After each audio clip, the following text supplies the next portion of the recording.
Frumos și mei săgetători, ce faceți, dragilor? Bine ați venit! Astăzi facem etalarea bonus pentru luna martie. Să vedem cam ce se mai arată în plus pentru voi și pentru voi, să spunem așa. Și nu voi trece mai departe până nu vă voi face următorul anunț. Nu știu dacă neapărat anunț, este o invitație, da. Vă invit pe noul canal pe care l-am deschis. Am postat un singur video de moment, un singur material, în care practic nu am vorbit despre mai nimic, însă a fost așa un catarsis din partea mea, a fost o refulare. Dar vă invit să descoperiți. Vă voi lăsa oricum în descriere linkul către acel canal, însă vi-l spun și așa verbal. Canalul se numește Fără mască în paralel cu viața. Așa se numește acel canal. Vă invit și vă aștept cu mare drag și acolo și hai să începem. Nu mai pierdem timpul că nu am ce să prezint mai mult de atât.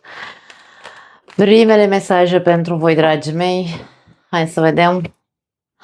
Libertate. Foarte tare, îmi place. Responsabilitate și reconsideră. Ok, wow! Iertare la capătul cărților, dragii mei.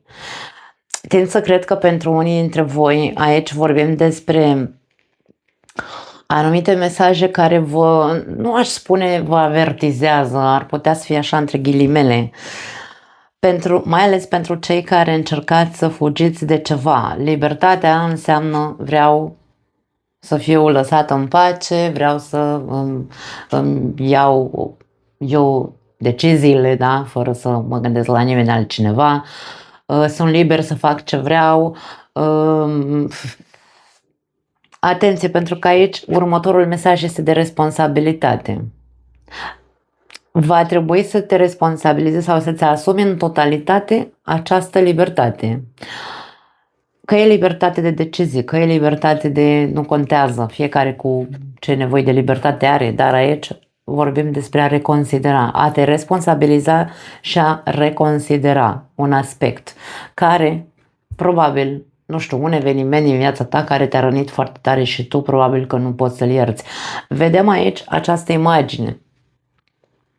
Nu pot să spun deocamdată despre ce vorba, exemplele pot fi multiple, putem să vorbim despre faptul că unii dintre voi vreți să ieșiți dintr-o relație pentru că ați suferit, nu mai sunt niște lucruri pe care nu le puteți ierta, aici intervine această nevoie de fugă, da, libertatea poate fi considerată de foarte multe ori fugă și nu asumare, pentru că aici vorbim despre o responsabilitate a acțiunilor tale. Nu fugi, responsabilizează-te în totalitate, însă înainte de a, hai să zicem așa, trebuie să fii matur, să tratezi cu maturitate problema cu care te confrunți, pentru că următorul mesaj este reconsideră acea situație. Reconsideră această decizie de a te elibera din ceea ce tu, nu știu, a te elibera de ceva ce nu te-ai putut elibera până acum. Putem să mergem foarte departe, însă aș spune că, hai să zicem că dacă rămânem pe această linie, dacă ceea ce vă doriți este să plecați din relație, da, că se înțelege cel mai simplu, că e relație, că e loc de muncă, că e un anturaj, nu contează. Aici e vorba despre o eliberare pentru unii dintre voi, responsabilizați-vă, asumați-vă, însă fiți maturi și reconsiderați dacă este ce trebuie sau nu pentru voi. Cam asta este ceea ce aș spune așa în mare, că vor să ne spună aceste mesaje sau, mă rog, la nivel general, ca să nu rămân doar pe categoria relații, da? Hai să vedem ce alte mesaje mai avem pentru săgetători.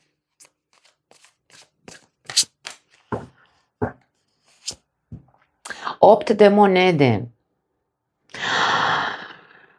Optul de monede are un mesaj minunat care spune așa: îmi pare rău, dar nu va veni nimeni să facă treaba pentru tine. Aici, hai să spunem așa, traducerea reală că eu mi le-am tradus realmente cum spune aici acest mesaj în engleză, spune așa: îmi pare rău, dar nu vor veni zânele să facă toată treaba pentru tine, pentru că acest set de mesaje au legătură cu această lume spirituală, magică și așa mai departe. Are imagini și de vrăjitoare, are imagini și bine, vrăjitoare, că în cuvântul vrăjitor în românește sună mamă. Aici suntem toți vrăjitori când vorbim despre tarot. În fine. Deci, optul de monede. Știți că mie îmi place să explic anumite cuvinte cheie pe care le are o carte când îmi atrage atenția, da? Să fac în paralel, da? O explicație cu ce înseamnă în tarotul clasic. Optul de monede în tarotul clasic este cartea perfecțiunii, este cartea eforturilor, este cartea, hai să spunem așa, a eficientului, da? Când apare optul de monede, într-un fel sau altul ni se cere să fim responsabili, să facem lucrurile din ce în ce mai bine. Aici tu poate că îți dorești libertate, pentru că acest mesaj se așează sub această libertate. Poate tu ți dorești libertate sau eliberare, însă aici ți se cere să faci o treabă pe care o ai de făcut. Fie că eliberează-te odată, da, de ceea ce ai tot ținut aici, păsărica asta care a fost ținută în aceste palme, în aceste mâini, și aici a fost eliberată în sfârșit. Poate reprezenta ceva din interiorul tău, că e ură, că e, nu știu, un sentiment din ăsta urât, numește-l cum vrei tu, fiecare oricum cu povestea lui. Eu nu am de unde să știu ce se întâmplă pentru unii dintre voi, însă aici ceea ce tu nu eliberezi, nimeni nu va putea elibera pentru tine. Tu trebuie să faci eforturile, 8 de monede, să te eliberezi.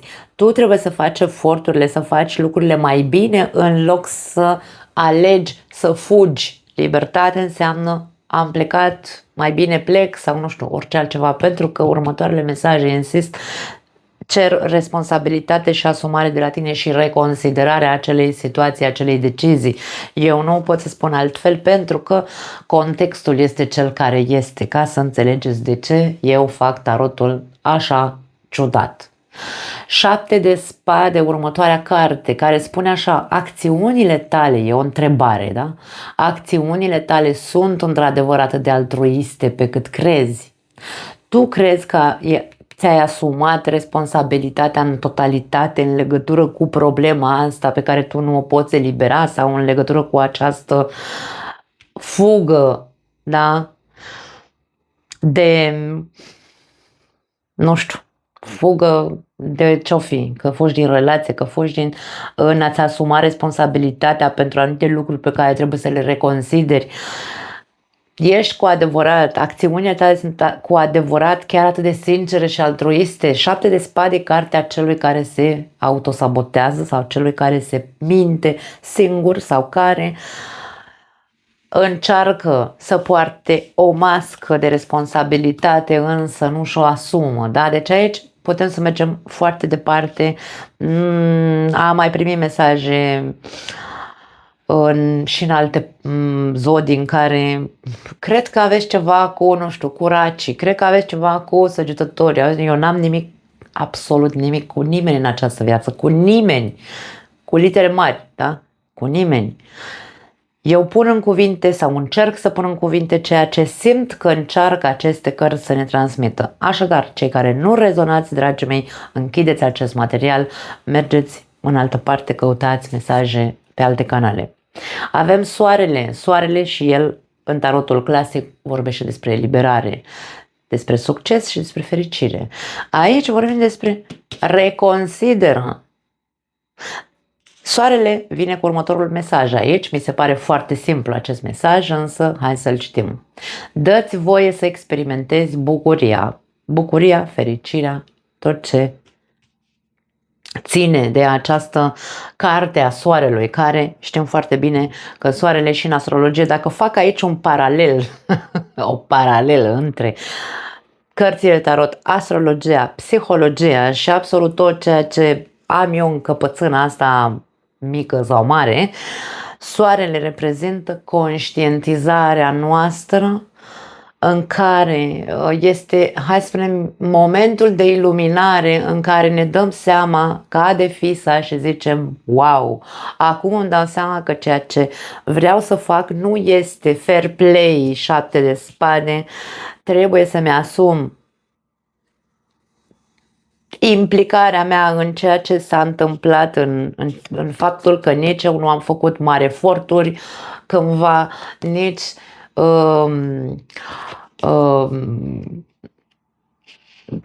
hai să spunem așa, nu mi-am asumat, da? Nu mi-am asumat niște responsabilități, n-am făcut eforturi nici să mă eliberez de anumite lucruri, nici de traume, nici de năravuri, nici de numește cum vrei tu, și eu nici măcar nu știu ce înseamnă cu adevărat să fiu fericit. Nu știu ce înseamnă să trăiesc în liniște, pace și să mă bucur de această viață. Nu știu ce înseamnă bucuria și fericirea cu adevărat.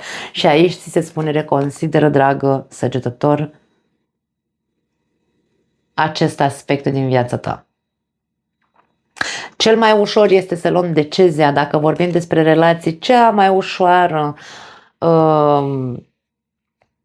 hai să spunem așa, cel mai ușor lucru, cea mai ușoară decizie este să plecăm din relație când ne potecnim, pentru că, na, trec ani în relație și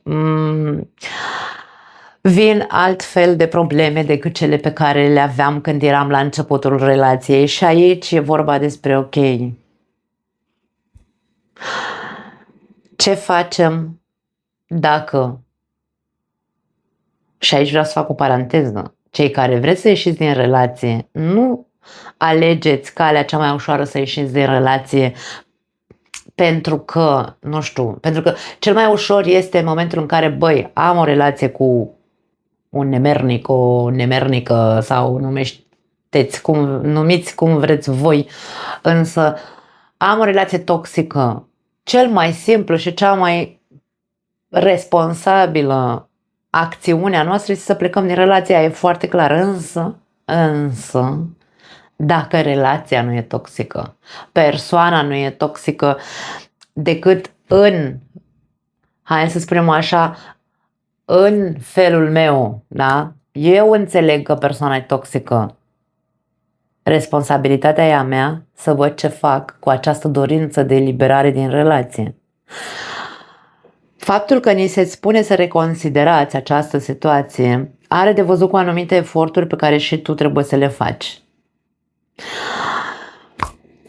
Această mască sau acest autosabotaj, nu știu care este, tu știi de ce păstrezi anumite aparențe, 7 de spade, poate fi vorba și despre asta, da? Păstrez masca responsabilității, însă eu vreau să fiu fericit, dar aleg să plec din relație. Aici e despre, ok, băi, suntem oameni mai adulți, da, hai să vedem ce facem, ne luăm așa de guler unul pe altul, așează-te, Doamne iartă-mă când venea să zic o prostie, hai să vedem ce dracu facem în relația asta. Nu dăm bir cu fugiții, oameni buni. Nu este asumarea unei relații când ne dă curul greu să ne luăm bagajul să plecăm. Nu, treziți-vă odată. Dacă relația nu e toxică, persoana nu e toxică, ia-l de guler, ia-o de guler și așează-o frumos cu curul pe un scaun, așa, trântește-o și spune-i, stai aici și hai să vedem ce facem, că avem aceste probleme, da? Despre asta e vorba, nu e despre, hai, plecăm, du-te tu în drumul tău, eu în drumul meu, nu ne mai iubim, Domne, băi, aici avem fericire, aici avem succes. Reconsiderați odată ce faceți, iar îmi venea să zic o prostie. Dragii mei, că de-aia am deschis canalul celălalt. Deci, atâta câte lucruri văd în aceste etalări pe care le fac și ăștia care mă înjură, mi se îndoaie, cum se zice, atât de multă lume și de multe cazuri văd în care Lumea se identifică cu ceea ce eu văd și zic, băi, oameni buni, ce faceți? Așa că de-aia am deschis celălalt canal. Aici vorbim despre persoane care au fost fericite. De ce ați fost fericite acum 5 ani, 10, 20 de ani, nu mă interesează și am o căsnicie de 25 de ani aproape? De ce ați fost fericiți atunci și acum nu mai știți, domne, să fiți fericiți? Care dintre voi v-ați ascuns și ați dat bir cu fugiții? Nu contează că ești tu, că e celălalt. Aici vorbim despre într-o relație suntem doi. Care dintre voi doi sau poate amândoi ați dat bir cu fugiții în privința responsabilităților matrimoniale? Punct. Faceți ceva cu aspectul ăsta, nu dați bir cu fugiții sau ce știu eu, încercăm să aruncăm. 7 de spade este cel care aruncă cu piatra și ascunde mâna, ca să ne înțelegem, da? Unde e responsabilitatea celui care aruncă doar în cârca celuilalt? Doar tu, doar tu, doar tu. Dar eu ce, Doamne iartă, m-am făcut în relația noastră? Da, m-am aprins iarăși. Eu vorbesc singur aici cu cărțile astea și pare că vă cert pe voi, dar eu în general nu că vă cert pe voi, cert lumea care nu e conștientă, Doamne, care nu se trezește odată să zică, bă, ia stea-mă puțin, dar de ce am ajuns mai aici? Cu adevărat, de ce am ajuns aici? Și să ne asumăm, Doamne, iartă-mă. Ce interese aveți? 7 de spade e o carte a nealtruismului, interese. Ce interese aveți? Dacă aveți interese ascunse în relația asta,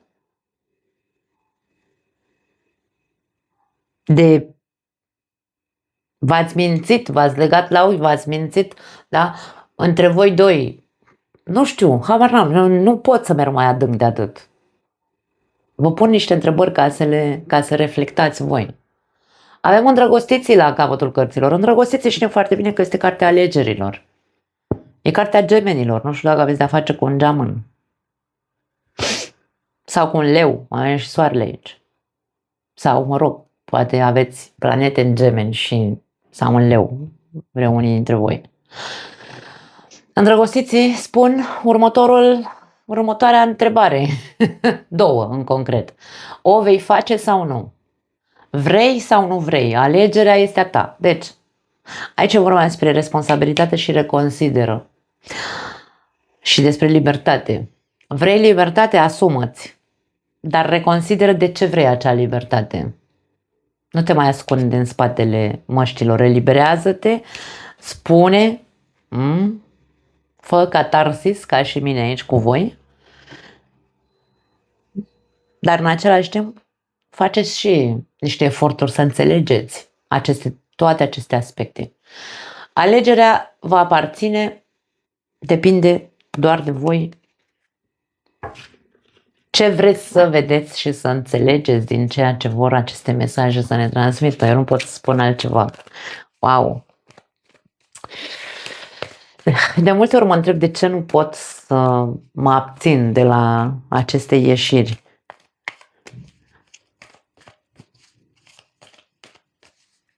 Și de alte multe ori îmi dau seama că nu pot să mă abțin să nu am ieșirile astea, pentru că, credeți-mă, știu foarte bine ce înseamnă toate aceste lucruri pe care eu le văd în poveștile astea pe care cărțile încearcă să ne le spună. Înțeleg cât este de complicat, înțeleg cât de repede vrem să alegem calea cea mai ușoară, dar când vorbim despre responsabilitate, vorbim despre eu îmi asum rolul meu de om matur, de adult în această viață, îmi asum alegerile cu adevărat și nu este doar o dorință de a da bir cu fugiții, de a arunca cu piatra și a ascunde mâna. Și asta încerc pe toți, că de-aia mă aprind. Încerc să vă fac pe toți să vă responsabilizați și să vă asumați deciziile cu adevărat, nu să dați bir cu fugiții din viața voastră.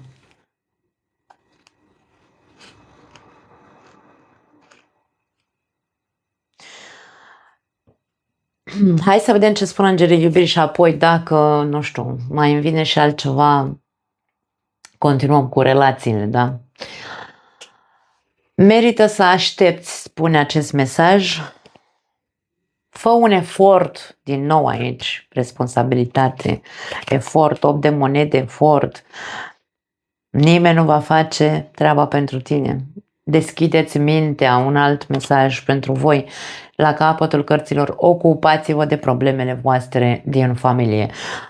Din familia asta, da? Pentru cei care aveți relații aici, dragii mei, există două categorii pentru cei care aveți relații.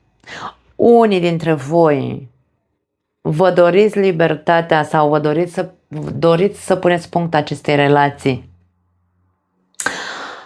fără să reconsiderați motivul real și să vă asumați această decizie ușoară, fără să faceți eforturi să înțelegeți de ce vă ascundeți după deget și dați bir cu fugiții din punct de vedere al asumării și al maturității și al responsabilității în relația fiecăruia dintre voi.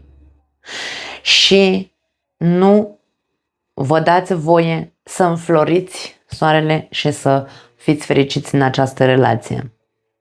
Vouă, din această categorie, vi se spune că merită să luați, hai să spunem așa, un respiro în relația voastră. Merită să așteptați, dar nu să stați cu mâinile în sân. 8 de monede spune: îmi pare rău, dar nu va veni nimeni, nu vor veni zânele să facă treaba pentru tine.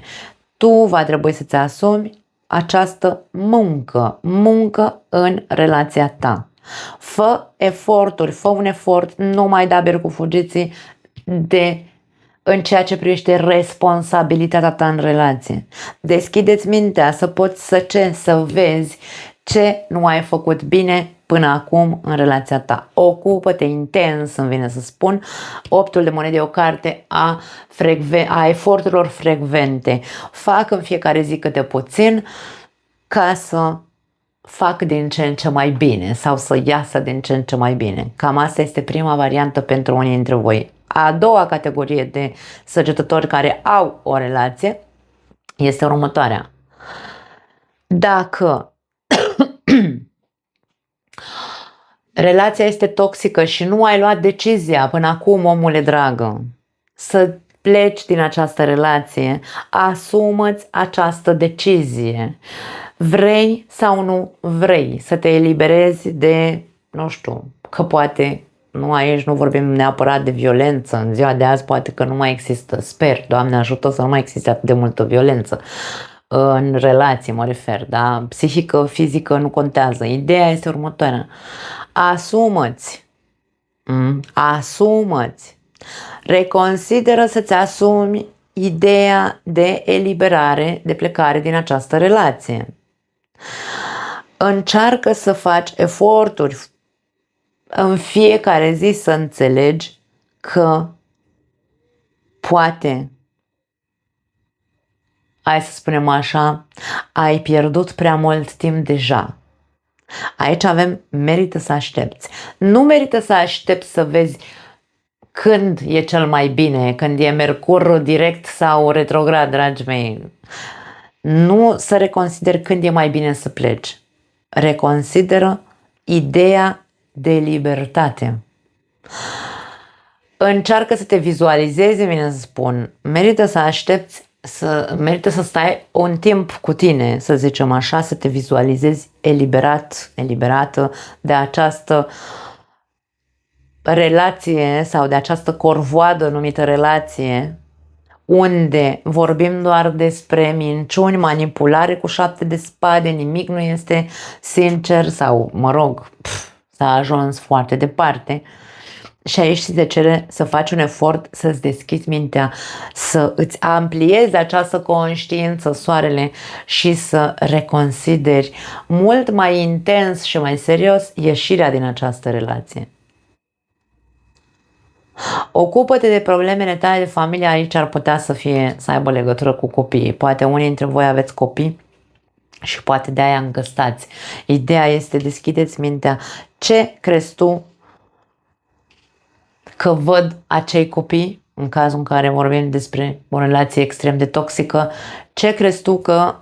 cu ce crezi tu că rămân acei copii ca imagine a relațiilor lor viitoare cu ceea ce văd în relația ta, dacă vorbim despre copii? Ocupați-vă intens, dragii mei, de această eliberare din această corvoadă numită relație și încercați să reconsiderați sau îmi vine să spun revizuiți, nu știu dacă e corect, revizuiți, nu. Încercați să găsiți într-un fel sau altul cea mai bună cale pentru voi de a pleca din această relație într-un mod, îmi vine să spun, conștient și sincer. Pentru că soarele înseamnă și sinceritate. Nu poți să te ascunzi în spatele mășilor și să spui, nu, eu plec pentru că, nu știu, habar n-am motivul, pentru scuzele pe care le punem cu toții. Dom'le, dacă tu ai avut parte în relația asta de un nesimțit, o nesimțită care nu te-a apreciat, nu te-a valorat, habar n-am, nu contează. Nu ai ce să ascunzi, domne, aici. 7 de spade ascunde, soarele este o carte de viziune și de eliberare, da? O dau în văzul lumii, să vadă lumea de ce divorțez sau de ce vreau să plec de nemernicul ăsta, de lângă nemernicul ăsta sau nemernica asta. De aia, domne, pentru că e un mincinos, un manipulator, un d-ăsta, cum se zice, un fals care ci că noi suntem bine, da? De aia mă eliberez, de aia vreau să plec din relație, asumă-ți, spune părinților aici, poate să fie vorba despre aoleu, ce să zică mama și cu tata că plec, mai am și 2 copii sau ce știu eu câți. Domne, adevărul într-un fel sau altul trebuie scos la suprafață. Nimeni nu poate să facă asta decât tu. Tu știi ce ai trăit lângă persoana asta și nu ai, hai să spunem așa, niciun soi de motive să mai ascunzi absolut nimic. Acum, până la urmă, alegerea e a voastră. Eu nu, Doamne ferește, nu vă zic plecați, nu plecați, voi știți ce trăiți, eu nu mă bag. În fine, pentru cei singuri,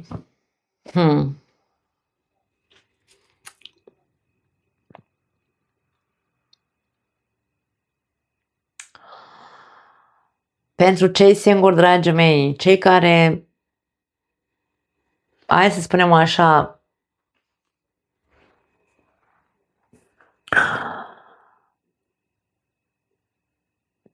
mie vine să spun că într-un fel sau altul vă autosabotați partea asta sentimentală sau posibile relații viitoare. Nu aș spune aici că apare cineva în viața voastră, nu văd. Ideea este că e așa un fel de sfat la nivel general pentru cei singuri. Doar cei care poate se autosabotează din cauza că, bineînțeles, au avut relații în care au fost mințiți, manipulați și așa mai departe. Ok. Ideea este următoarea. Libertatea și asumarea, și reconsideră, vorbesc despre ești liber, da? Ești liber să decizi ce faci în continuare, să zicem așa, din punct de vedere emoțional sau ce îți dorești. Vrei o relație cu adevărat sau nu? Hotărăște-te, pentru că aici, dacă vreau o relație, mă responsabilizez și încerc să schimb povestea, să nu mai bag toți posibilii parteneri în aceeași oală cu mincinoșii de care am avut parte până acum, da? Nu toată lumea este mincinoasă și nu toată lumea este altruistă, însă trebuie să avem o conștiință clară, curată și sinceră cu noi înșine și să ne spunem, ok, deschideți mintea, da? Eu vorbesc cu mine și spun, măi Nicoleto, deschideți mintea că Vasile și cu Ion sunt 2 persoane total diferite, da? Hai să văd eu care e diferența dintre Vasile și Ion cu adevărat, da? Și să-mi dau voie să-l văd pe Ion, da? Cum e el. Și după aia hotărăsc dacă este sau nu la fel ca Vasile. Nu din start îl bag și pe Vasile și pe Ion în același sac și fac un borș cu ei. Nu! Nu mă mai autosabotez, Doamne. Mă responsabilizez și zic, ok, a intrat Vasile, mă rog, Ion, că Vasile era primul, a intrat Ion în viața mea, ok, ce eforturi trebuie să fac și eu dacă într-adevăr îmi doresc să am o relație. Merită să aștepți. Ce înseamnă să aștepți? Nu merită să stau așa, nu e vorba de a merita să aștept să stau, să-mi cadă Ion din pom și să-mi zică Ion, măi Nicoleto, te iubesc de nu mai pot, hai că vreau să mă însor cu tine. Nu, eu aștept desfășurarea acestei relații dintre noi, că de-aia e 8 de monede să fac niște eforturi și eu la rândul meu, da? Băi Ioane, hai că și mie îmi place ceva la tine, hai să vedem cam pe unde bați tu așa, cam pe unde bat eu cu relația asta, dacă vrem sau nu. Ne dăm timp, domne, merită să așteptăm, să vedem ce-i poate capul lui Ion întâi, da? Și atunci, bineînțeles, că trebuie să fac eforturi și eu, dacă într-adevăr vreau cu adevărat să construiesc o relație sau să am o relație. Nu mai stau să bag pe toată lumea în același sac și așa mai departe. Nu. Ești liber să alegi ce vrei, dar alege într-un mod responsabil. Vrei să fii burlac, burlăcică toată viața ta, în jos pălăria, nu ai nicio treabă. Însă, dă-ți, hai să spunem așa, voie măcar să experimentezi ce înseamnă fericirea odată în viață, pentru că asta spune acest card cu soarele, acest mesaj.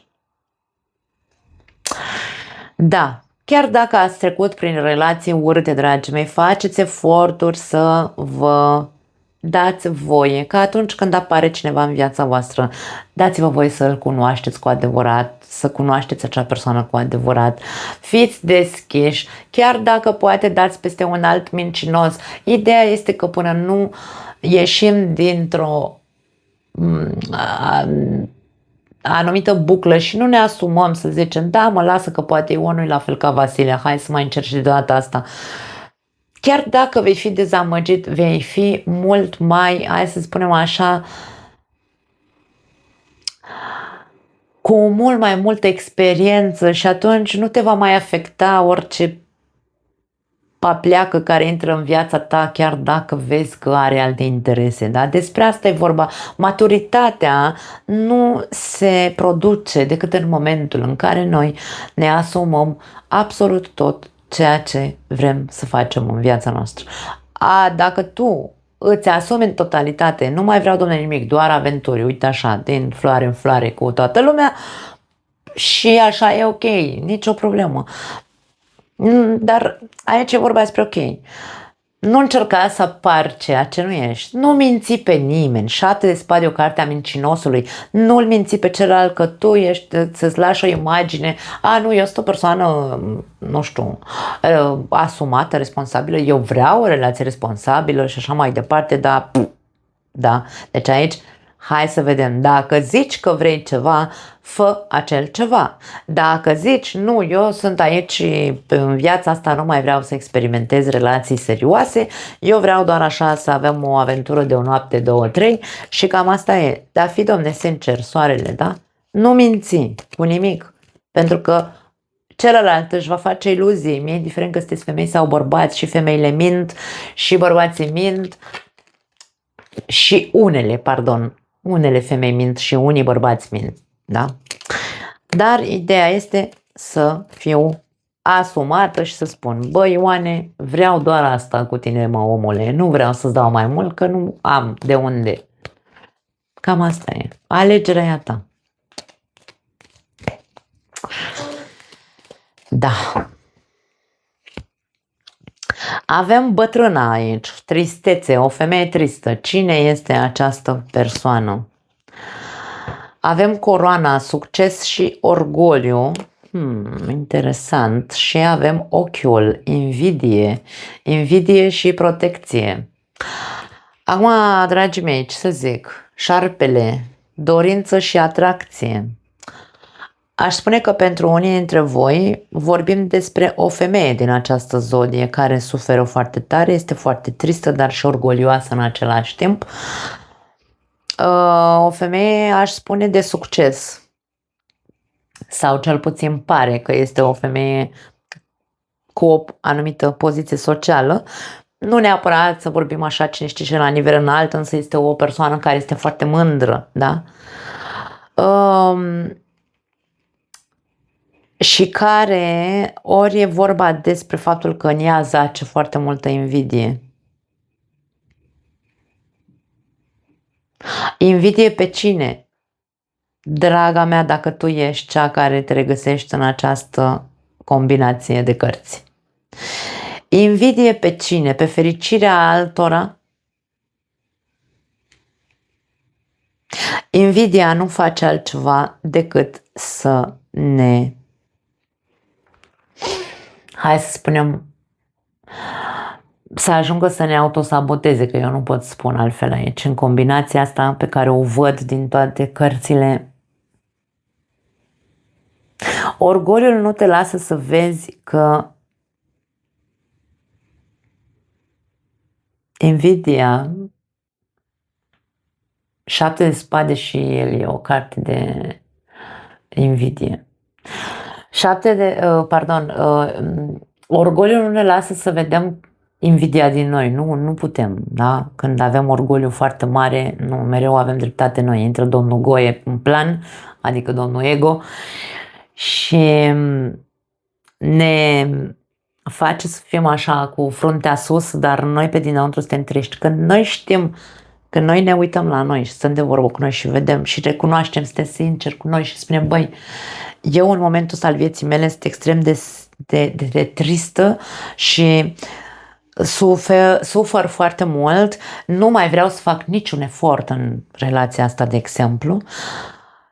M-am împietrit și încep să, din cauza tristeții, devin foarte orgolioasă și tratez lumea de sus și în același timp le port o mare ranchiună celor care sunt fericiți sau, mă rog, îi port ranchiunea unei persoane în concret care pare că e fericită.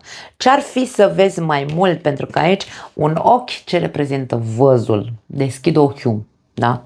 Deschid mintea, conștiința sau conștientizez și zic, voi reconsidera această invidie care s-a instalat în mine, să văd dacă este cu adevărat merită să simt această invidie, această ranchiună, această ură, merită?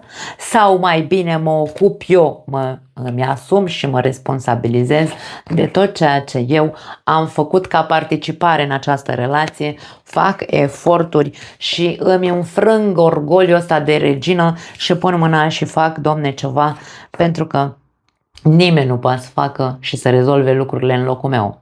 Îmi asum odată, da, îmi asum și în loc să stau să-mi plâng de milă, fac eforturi să-mi iau ce? Hățurile vieții mele, nu să fug din problemă, ci să iau problema și, așa cum am zis mai devreme, îl iau și pe ălaltul de guler și îl pun, îl trântesc cu curul de scaun, hai de dracu să vedem ce facem. Da, e bine, dragii mei, îmi pare rău pentru cei care se deranjează la căpușor și la creier din cauza cuvintelor mele atât de dure. Avem dorință și atracție, avem șarpele. Șarpele, știm, ca și în Biblie, este cel care ne tentează să facem lucruri negândite, neasumate, irresponsabile. Din orgoliu. Dacă ești, hai să spunem așa, cu această dorință, că aici există invidie, amestecul între invidie și tristețe și da, plus, dacă vrei, 7 de spade, autosabotajul face să devenim într-un fel sau altul ranchionoși și răzbunători. Să vrem să facem lucruri mai nefăcute. Și aici, într-un fel sau altul, simt Că pentru unii dintre voi mesajul este foarte important și spune așa: chiar dacă ești tentat să faci lucruri nealtruiste, că avem aici cuvântul altruism, va trebui să te gândești mai mult. A reconsidera înseamnă a gândi, a regândi o situație. Va trebui să te gândești mai profund dacă ceea ce ești tentat să faci, să conștientizezi că vor exista consecințe. Nimic în această viață nu este fără consecințe, dragii mei. Așa că asumă-ți responsabilitatea acelui foc și dorință care arde în tine, pentru că îmi vine să spun, nu-ți va aduce niciun fel de eliberare sau fericire. Da. Mai departe, ultimele mesaje sau ultimile, nici nu știu, niciodată nu știu cum să zice corect, dar pe mine mă interesează aceste mici detalii.